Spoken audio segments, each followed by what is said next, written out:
racistas en Arizona, allá arriba, allá arriba. Allá arriba, y arriba, y arriba.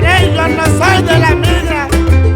Yo no soy de la migra. No seré, ni lo seré. Just a few years ago, seeing a family walk their dog down a street in Highland Park would be out of the ordinary. But now it's become a hobby for many in the community.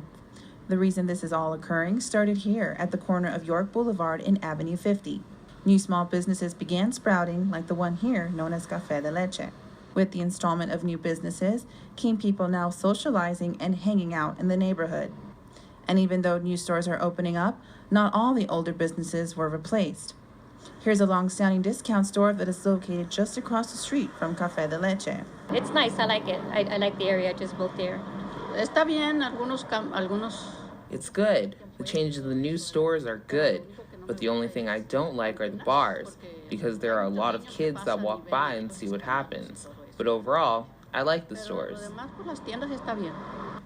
And although most of these older stores are being replaced with newer trendy spots, some have just been remodeled.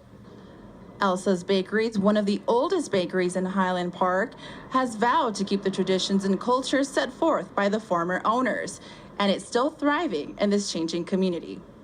Elsa's has a fresh new look on the inside and outside, but owner Edmundo Rodriguez says he acquired the business and chose to keep it the same. The owners did not want to sell the business to anyone that would turn it into a very trendy vintage store because of the change on York. He feared that this would become a boutique of some sort. He wanted to make sure that Mexican sweetbread, pan dulce, would still be the main focus of this particular store. We bought it several months ago, and we made sure we kept the same baker who's been here 39 of those 40-some years. The change in Highland Park has even affected the area's real estate. Century 21 realtor Jeff Hutchins says the changing culture in Highland Park has brought in more people to live in the neighborhood. I think with the new stores, with the whole revitalization of York Boulevard, I've seen the prices in just this past probably 4 years gone up 20 to 25% in Highland Park. Artists have even taken the opportunity to make the community more visibly inviting. Some other changes that are visible are a bike corral that replaced a parking spot on York and a community parklet that allows members to sit on the side of the road. With the revitalization of Highland Park just beginning, members of the community can expect to see something relatively new. It isn't. Apparently this term was first coined in 1964. There was a British sociologist named Ruth Glass describing the transformation that she was seeing, and I just want to read a little something related to that. She observed, one by one, many of the working class neighborhoods of London have been invaded by the middle classes, upper and lower. Shabby, modest mews and cottages, 2 rooms up and 2 down, have been taken over when their leases have expired and have become elegant, expensive residences. Once this process of gentrification starts in a district, it goes on rapidly until all or most of the original working class occupiers are displaced and the whole social character of the district is changed. Okay, that was the view in 1964. Is that still what it means today? Is that the phenomenon as it exists today? I think there's probably a few more nuances in it, but just the way she described 2 rooms up and 2 rooms down. My neighbors, Daryl and June, moved into the neighborhood back in the 1970s and raised 4 kids in those 2 bedrooms. Brother had to go sleep in the basement, but I mean, these were homes that and across the street there was another family with 5 kids and stuff. So this is a neighborhood that's changed dramatically, because now who lives in these homes are single adults or sometimes couples with no kids. More often now we're starting to see, as the housing prices have risen and they're not so much seen as starter homes, we're starting to see that people moving in and having a baby and staying. So now we're seeing more children going to the local schools and things like that. But it is that same dynamic. And I struggle with the idea about the displacement, because it happens in 2 different ways. We've actually, in my neighborhood, seen the number of the population drop, because there's just not as many people living in the houses anymore, although there are more homes than there were 10 years ago.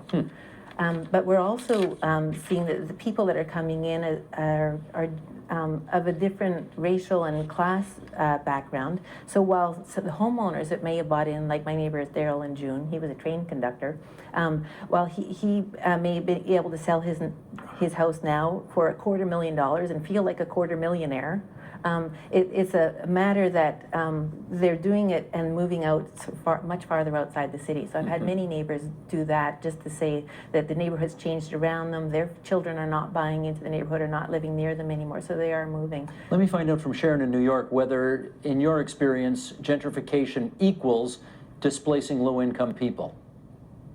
Well, I want to agree with the last comment and add a few more nuances. First, there's a real difference in the effects of gentrification on renters and on homeowners, because homeowners can stay in place. Renters have to face rapidly rising housing prices, and they're the ones who are in the most vulnerable situation. But then, yes, it's true that a family can sell their house in a gentrifying neighborhood for a lot more money than they paid. So they're under a lot of temptation to sell and retire, but their children may want to maintain the house, and then they're under the temptation of making that money and using it to buy other housing that might be as good in a far different place. So there are different pressures depending on whether you rent or whether you own your home. And then there are pressures on stores.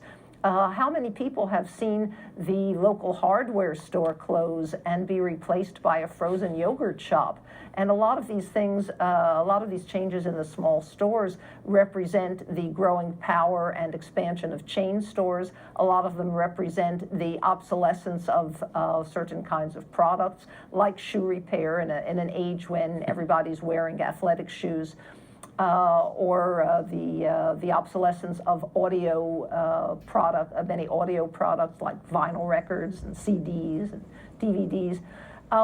So we're seeing a lot of things changing neighborhood character all at once, and there are neighborhoods where the gentrifiers who are wealthier and are buying homes are people of color, people of mixed race backgrounds, and others where the diversity of more affluent people coming in brings white people. Yo soy marinero, soy chicano.